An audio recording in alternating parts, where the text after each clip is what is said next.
அல்லேலூயா. புறஜாதிகளை பத்தி ஆண்டவர் பேசல. தேவ பிள்ளைங்க, தேவ ஆலயத்தில் இருக்கிறவங்க, வாசல் நடையை காக்கிறவங்க என்ன செய்யறாங்களா? அக்கிரமமான காரியங்களை செய்கிறார்கள். தேவனுக்கு எது மிகுந்த வேதனை கொடுக்குது பாருங்க. தேவ சபையில இருந்து கர்த்தருக்கு பிரியமில்லாத செய்கிறவங்களை பார்க்கும்போது கர்த்தர் மிகுந்த வேதனை அடைகிறார். நம்ம இப்ப பார்த்தோம், சத்தியத்தில் நடக்கிறவங்களை பார்க்கும்போது எவ்வளவு சந்தோஷப்படுகிறாரோ, அதே போல தேவனுக்கு பிரியமில்லாதவங்களை செய்கிற போது கர்த்தருக்கு எப்படி இருக்கும்?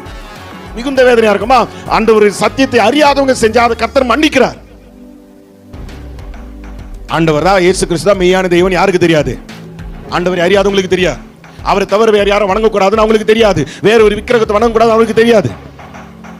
அதனால அவர்கள் ஆண்டவர்கிட்ட வந்தபோது, இயேசப்பா எனக்கு நீங்க வேணும், நான் உங்களுக்கு இப்பதான் தெரிஞ்சுக்கிட்டேன் அப்படின்னு சொன்னா அவங்க செஞ்ச எல்லா பாவத்தையும் அவர் மன்னிக்கிறார். ஏன்னா அவர்கள் அறியாதவர்கள், ஆண்டவர் அறியாதவங்க. இப்பதான் ஆண்டவர் சமூகத்துக்கு வந்திருக்கிறாங்க, இப்பதான் கர்த்தர் தேடி வந்திருக்கிறாங்க. அவர்களை கர்த்தர் பரிபூர்ணமாய் ஏற்றுக்கொள்கிறார். ஆனா தேவ சமூகத்திலே இருந்து தேவ வாசல் நடையை காக்கிற நான், பிரபுவாய் இருக்கிற நான், இந்த ஜனத்துக்கு அதிபதியா இருக்கிற நாங்கள் செய்கிற துரோகம், எங்களுடைய அக்கிரமம் கர்த்தர் பார்வையில போய் எட்டும் போது கர்த்தர் சொல்றாரு, அவர்களுக்கு விரோதமாய் தீர்க்கதரிசனம் சொல்லு.